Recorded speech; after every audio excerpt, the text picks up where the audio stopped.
As we keep marching on towards the 2022 NFL Draft, Jamie and I here on the GG Sports Podcast are going to keep looking at our top 5 draft prospects by position. Now, I know I said last time we were kind of focusing more on position of need. We're going to do receivers today. Receivers, I think, is a kind of a sneaky position of need. I mean, I know we have a lot of depth there. We have obviously Right. Justin Jefferson, Adam Thielen, KJ Osborne, Amir Smith, Marset. We don't know what his potential could be. Olave Johnson's coming back. But with the way Thielen's contract is structured, who knows how much longer he'll be here. Plus, he's getting a little bit older. And it's always a good idea to keep drafting receivers. As we've seen, these receiver classes are just so talented. It never hurts to add more talent to an offense, which we want to turn into a very explosive offense. So, we're going to look at receivers today, and I do think receivers, like I said, sneaky position of need. I think there's a lot of talent there. If we took one, maybe not first round, but if we did, whatever. But if we took one, I would not be disappointed. Yeah, I want to add to that. And with all these new contracts that we're seeing in the receivers thing, it's becoming almost hard to keep receivers around after the rookie deals.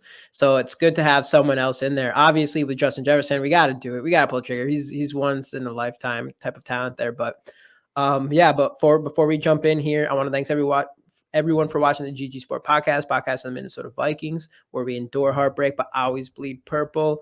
Hit the subscribe button, hit the bell, and get notifications for more of our videos and keep watching us. Let's go on. So number 5. Already starting off with a little bit of controversy here. We had number 1 through 3, we agreed. 4 and 5, a little bit of a disagreement. So let's show the people what we went with here. So there we go. So my number 5 was Jamison Williams. Yep.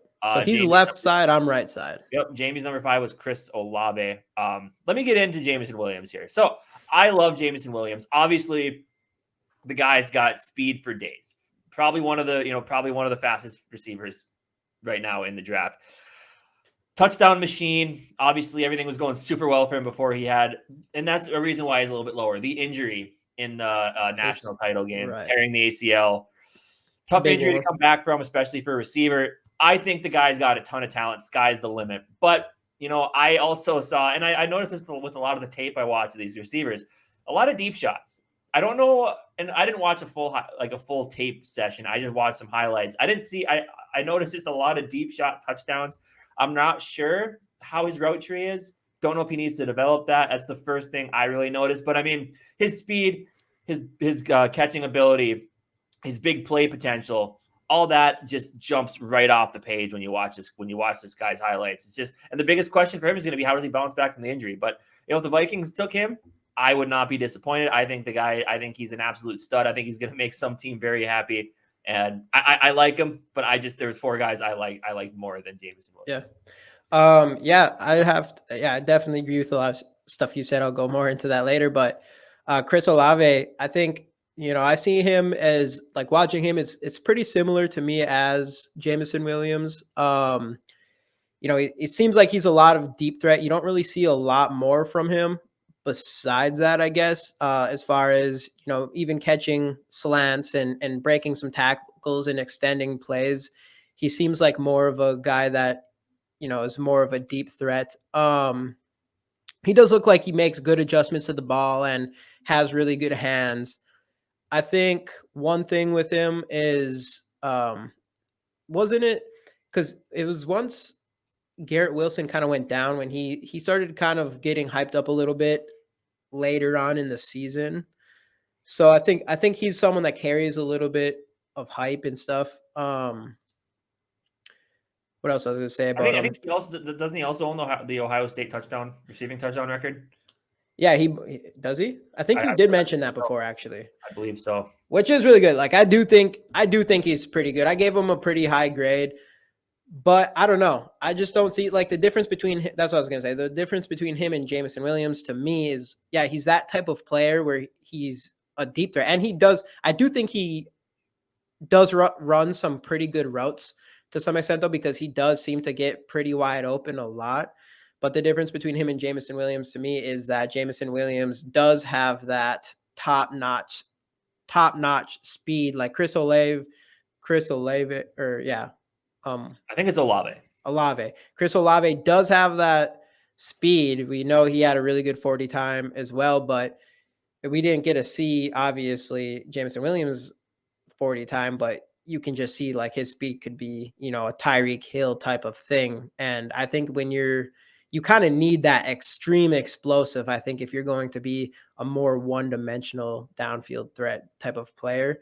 But maybe Chris Olave has a lot more to offer than just that, I guess. But that's kind of what I've seen from watching him.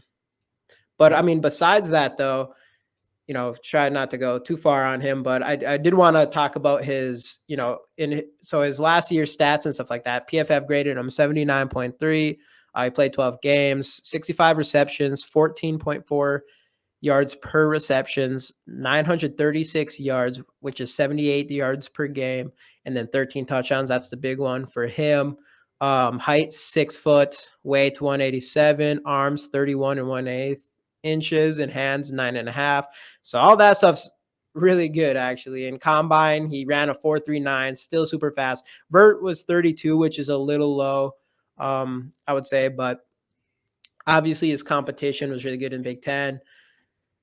I mean, I think he could definitely still be a stud, but honestly, this draft class, like you mentioned, is pretty insane. And I've seen some people think that there could be up to 8 receivers going in the first round. So when we do our top 5, we could really have done a top 10 with this and still been in the first 2 rounds. So Definitely.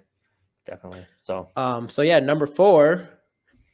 So he had Jameson Williams here. I had Jahan Dotson. So I saw a lot that I loved out of Dotson. So obviously, let's talk about the height. He's a little short. How tall did you say he was here? Let's see. He is 5'11", 178. So he's small for sure, but he's a speedster. Super fast, like track star speed. He's kind of I think you kind of put it in your notes that he is a kind of a Swiss Army knife, does a little bit of everything. One of the things that really sold me on him was watching him throw a pass. The guy can throw. You use him on some security plays. You like seeing a receiver with a little bit of trickster in him. I think that's pretty cool. Right. He literally was doing everything. Right. I'm not sure how he is an outside receiver. I guess I don't know. I didn't watch enough of his college game to know that for sure. But I think he'd probably be more of a slot guy, I think, in the pros. And I know that's kind of a spot that Thielen holds down. But like I said, if eventually Thielen, sees his way out of town or whatever happens there, it'd be nice to have a guy like Jahan Dotson with crazy athletic ability that could come in and just step right into that role and just keep on going. The thing I really noticed, he's great at getting open, creates tons of separation with his speed, solid hands, makes all the catches. I notice he always finds a way to get to the football. Like he's just the ball's in his direction. He does what he has to do to get to it. I feel like he's always around the ball, does what he has to do to go make that catch, get up there, get the ball in his possession, and do what he can after that. I think there's a lot to love about Jahan Dotson, and just watching him, I fell in love with his tape. And like I said with him and Jameson Williams, if Williams wasn't hurt, and if I saw a little bit more than just the deep shots, I think Williams would have been number 4. Dotson would have been number 5. Williams might have even been higher. Who really knows? But for me, I like what I saw out of Jahan Dotson. 87.5 PFF grade. Played 12 games, 1,182 receiving yards, 12 touchdowns. Like I said, 5'11", a little short, 178. 30 3/4 inch arms, 9.5 inch hands. Ran a 4.43 40, 36 inch vert, 121 broad. His 3 cone is 7.28.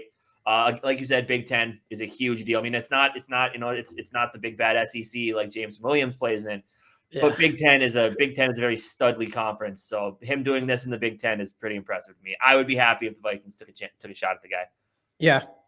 I mean, I would like it to. I think obviously most of these players we're hoping would be after our 12th pick probably. Even though there's a couple of these guys, if it happened, I wouldn't be mad. I do want to interject, though. I mean, I've seen both. I mean, obviously, both of our lists. I think Dotson is the only guy who's not going to be a first-round pick. Yeah, and he still could be. But yeah, that goes to me. Obviously, Jameson Williams, Casey pretty much already covered him. A lot of him. He's super fast, burns everyone. Big play, touchdown machine.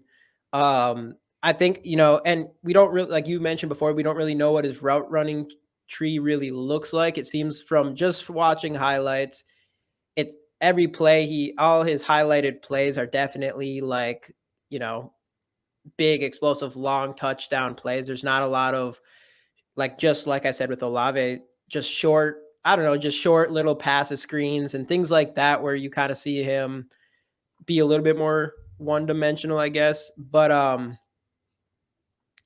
yeah, so with him, you kind of do wish you would have seen him be a little bit more physical, and I'd like to see what it is like when he is like one-on-one coverage and it's like a jump ball.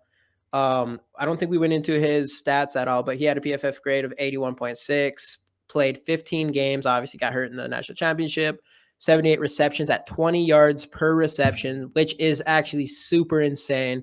This guy's got burners. And I think that's a big difference between him and Olave to me, is for sure that this guy could, obviously he tore his ACL and you probably will have to wait at least halfway through next season before you even see him. But he could be that Tyreek Hill type guy and just burn everyone. I know it was like broke records in college for track and stuff like that. So, I mean, he could be a beast. But back to the stats here: 1,561 yards, which is 104 yards per game, 15 touchdowns. He's 6'1.5", 179 pounds, 32 and a half arms, 9 1/4 hands. So pretty, like, really good height, especially with how fast he is. We obviously didn't get to see his combine, but everybody can imagine his speed. Maybe his weight is a little bit slimmer, but I don't know. I think, that's not the kind of player he is as far as being this big, aggressive receiver. But yeah, I like him. Just like you said, if he didn't tear his ACL and that didn't happen, he could be even further up this board. But at the end of the day, it does kind of scare me seeing these players that are known just to be the deep threats, just because we've seen a lot of busts that come in and that's like their main thing and they don't really do much else. But we've also seen a lot of guys that come in and play very well, just like I mentioned Tyreek Hill. But then you have other guys like Will Fuller, who, if he didn't get hurt, could have maybe played better. But that's the biggest thing, though, is these guys, when they get to the pros, they do need to develop that route tree. Because if you're, like you said, if you're a straight line speed guy, that's all you do, it might not work out well for you. That's the biggest thing with the NFL, different from NFL and college. The defenses are better, and you really need, like you need to know how to trick a cornerback who's been doing it for a long time. So right. And going into these rankings, I would probably say I was looking more towards the receivers that really can do everything. It's so hard because we're spoiled with Justin Jefferson, a guy who literally can do everything. Like, he's literally can do everything. I mean, same with Adam Thielen. Adam Thielen can really do anything too. So, I mean, you see guys like that, and that's why I like to see more dimensions from a guy. But then there is guys like Tyreek Hill, who obviously, every year has stepped his abilities up and stuff like that. So if you got a talent like Jamison Williams and he can only improve, he could become easily the best player in this draft because of his physical talents. He could have the highest upside in this draft, potentially. Yeah. So we did a lot of talking about deep threat type receivers. So let's change it up a little bit here. Getting into number 3, which we finally started agreeing on, out of USC, Drake London. Now, when you watch his tape, the first thing that jumps off the page is this is one huge MFer. Yeah. What do you got here? 6'4", 219, 33-inch arms. Damn, this guy is just an absolute monster. So the thing with his game is he's definitely a possession type receiver. Like, I think you put it in your notes as well. Those one-on-one balls, the go up and get it type balls, he's going to come down with those. He's got attitude. We were talking about the catch he made where he comes down with his helmet off and sticks his tongue out at the guy. Oh, yeah. You got to love that nastiness from a player. But great hands, obviously. Jump ball type receiver, as we said.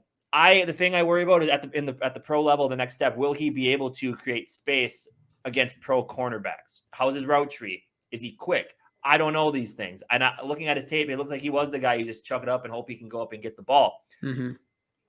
When I was kind of like reading some reviews on him and stuff, and one of the things that really stuck out to me is, this sounds a lot like Laquan Treadwell coming out of college. Yeah. So you gotta wonder, how will his play go to the next level? I feel like he does have good speed, but he just doesn't pop out to me.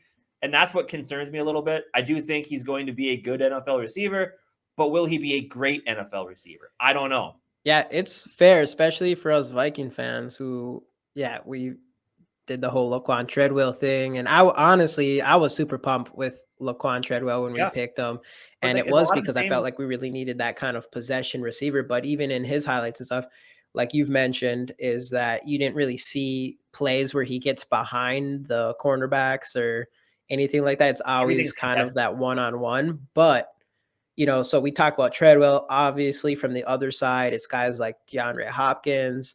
And obviously, if he can end up being more like that, AJ that would be Brown. huge. And he's actually bigger than both of them at 6'4", 219 pounds, 33. I mean, he's a lot bigger than Laquan Treadwell, who actually was, let's see if I have it here, 6'2", 221. 33. So actually Treadwell had really long arms, 33 inches, Yeah. 33 and 3/8 inches, but still has a couple inches on him. The unfortunate thing with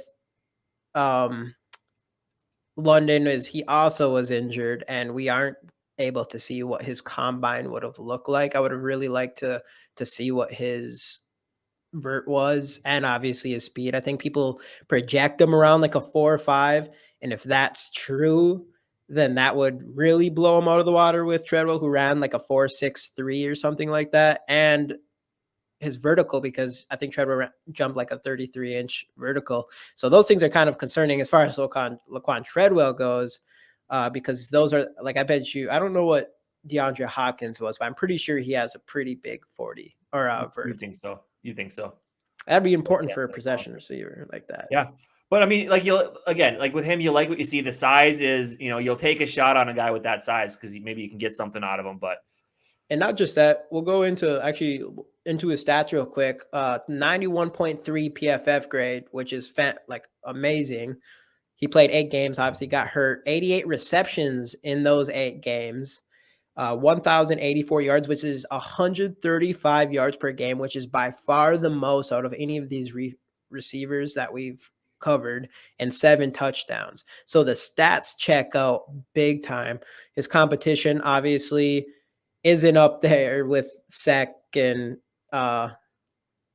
Big Ten, ACC, AAC, and all those. It's a little bit lower, but with the Pac-12, right? I believe so. Pac-12. Yep. So I guess that would be like a thing, but still, it's USC. They play against good teams. Yeah, for sure. So I don't know. I think he's going to be more of like I was impressed by watching him. It's a I ton almost need to go back and watch of Laquan Treadwell highlights from college and just compare him a little bit, because when I watched him, he stood out to me. But yeah, but the size, you'll take a shot on that size for sure. So another bigger receiver who some people may call a tad bit slow, Treylon Burks out of Arkansas. So again, another thing that jumps out with him, the size, right? Good size. Amazing hands. Catches, from what I saw in the highlights, he caught everything that came his way. Caught those 50-50 balls, those contested catches. A lot to like with his game. Again, I'm not sure. He probably will need to develop some sort of a route tree. I don't know if he's just one of those guys that you run him and just toss the ball up to him. But you and I were both kind of talking about sneaky speed is what I saw with him in his highlight tape. Like, it doesn't look like he's moving fast, but he gets past people. Like after, I'm talking like, he had a lot of yards after catch, but that's what I noticed. He'd catch kind of a short pass, and like you watch him, like, God, this guy does not look fast. Yet there he is outrunning everybody going towards the end zone, breaking tackles. So there's a lot to like about Treylon Burks. A lot of people are saying he might be the top receiver in this draft, and watching his tape, I can see why.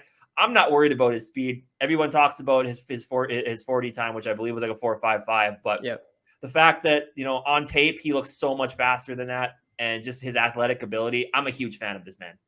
Yeah, I think he was probably one of my favorite players in this draft, actually. And, obviously he's our number 2 receiver, but I could see him being that number 1 guy. And I think, his 40 time at 4.55 is really scaring people. And I mean, I think people have him even fall into the second round. I don't think that's going to happen. There's based off, like you said, his tape, his in-game speed seems to check out to me, compared to what his 40 says, because he's, in my opinion, as far as both size and speed, I think there's no other receiver in this draft that has that combo he does. He's 6'2", So there's guys who's taller than him, but 6'2" at 225, 33.5-inch arms and about 10-inch hands. He's just a huge dude. And when he catches, he can catch the little short passes and break a bunch of tackles, just plays super strong. But the fact that he can do that and also get down the field to catch a deep ball and run past everyone to score a touchdown. And another guy, what was Delvin Cook's 40? Do you remember? I don't. I'd have to look it up real quick, but it wasn't very fast, and it knocked him down. That's the reason why Delvin Cook ended up getting chosen in the second round by us, obviously. And he was somebody that you could tell his in-game speed was a lot faster than what his 40-yard dash said, and it's totally true. 4.5 40. So he ran a 4.5, and yeah, Treylon Burks is 4.55. And Delvin Cook, like when he's on the field, I feel like everybody else is in slow motion when he's running around and stuff. Like that's why I think people, obviously, a lot of us know this, that people put too much into someone's 40-yard dash, because there's definitely players who play faster in game than just a straight line speed thing. And I think he's going to be one of those players. And if someone gets him and that does translate to the NFL, I think he has a real good chance of being the best receiver in this draft. For sure. If the Vikings were to take a receiver at 12, this is the guy I want. Number one. A lot of ability there. So number one, in my opinion, I think he is the most complete receiver in this draft. I just noticed he does a little bit of everything. First thing I noticed, and I saw someone actually put this in the comments of his highlight video, which is kind of something that I did realize, hands catcher. He doesn't catch the ball with his body. He goes up and high points the ball, gets it with his hands. That's a big skill. I know that was one of the things that was knocked on a guy like Will Fuller, is he just kind of let the ball get into his body. Right. You can catch more if you put your arms out there. Nobody else, you're not going to let the cornerback get to it first. You're going to be the one in control of that football if you can get to it. I thought he looked like a very clean route runner. Out of all the guys, like I said, routes, I didn't notice any route running with any of these guys. I noticed a lot of route running with this guy. Super fast, quick, creates separation. I saw the yards after catch ability. Good there. He did some running out of the backfield, so you can use him in those type of situations, as well as him, Justin Jefferson, Delvin Cook. You can use him in that type of a deal. I loved everything I saw out of him, though I didn't see, like, you're curious how he's going to be with like contested catches, 50-50 balls at the next level. I didn't see a lot of it, and mainly I didn't see a lot of it because he was juking people out of their shoes and way past everybody else at the time he made the catch of the football. So overall, with like route running and just overall ability, like I said, I do think he is the most complete receiver in this draft. I think he's going to be going before the Minnesota Vikings pick. A lot to like with the kid out of the hated Ohio State University. Yeah, I agree. I think he's the most complete receiver in this draft, and easily the most agile. I think just shifty, agile, just deking around, like that type of thing, like a Tyreek Hill. So that's I brought Tyreek Hill. That's another thing with Tyreek. Not to go back to Jamison Williams, but a difference between Tyreek Hill and him even is he has that super deep threat, but plus he has these little screens where he can just toy around I think was Tyreek Cohen is what they call the human joystick. But that type of play style, and Garrett Wilson has that, but that's not all he has. He has that deep threat ability for sure. I mean, the guy ran a 4.38 and has a vertical at 36. Great hands, just like you said. He was catching everything just straight up with his hands, not with his body. I don't know. For me, I didn't by watching his tape and highlights and stuff, I didn't really see much of a knock on him, as far as just like he just seems like he can do everything. He's the most complete back or wide receiver, in my opinion. And we'll dig into stats a little bit, but he had an 84.1 PFF grade, played 11 games. He would end up getting hurt. I think he ended up coming back or something, right? I don't know.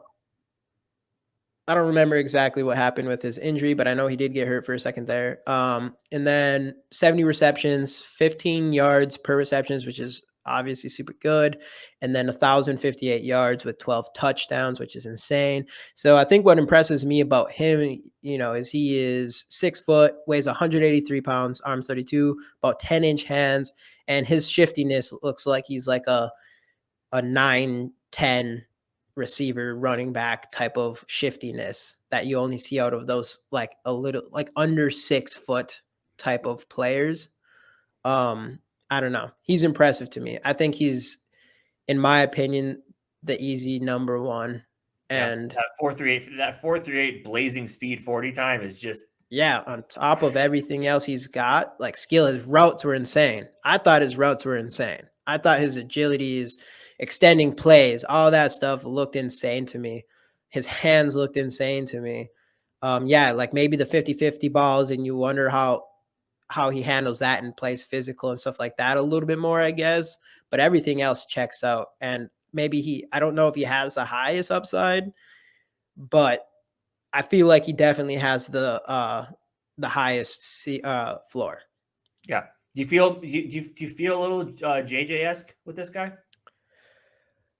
Yeah, but actually I'll go into this. I do, but a little bit different. I think this guy's much shiftier than JJ is. I bet you there's no way this guy's a better route runner than JJ, better hands, pretty much anything else. This guy, you can tell, that's his bread and butter, is his shiftiness. And don't get me wrong, JJ is extremely shifty. JJ is the best overall receiver in the entire NFL. But this guy it's like a Tyreek shiftiness vibe I get from him, which is insane. But I did want to mention this is I actually really like another receiver I want to really like, and it would be my personal honorable mention is George Pickens from Georgia.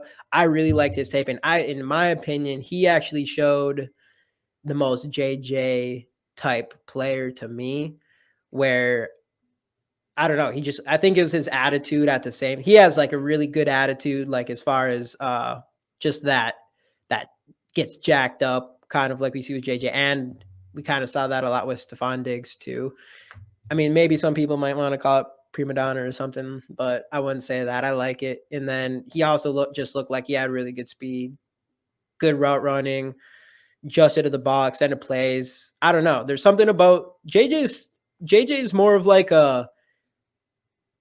he'll just like, once he catches it, he'll like just do one little shift and like another shift, and like his shiftiness is kind of different. It's like he's moving forward while he's shifting and just getting up the field. And that's kind of what I see out of George Pickens. And he would have been my number 6.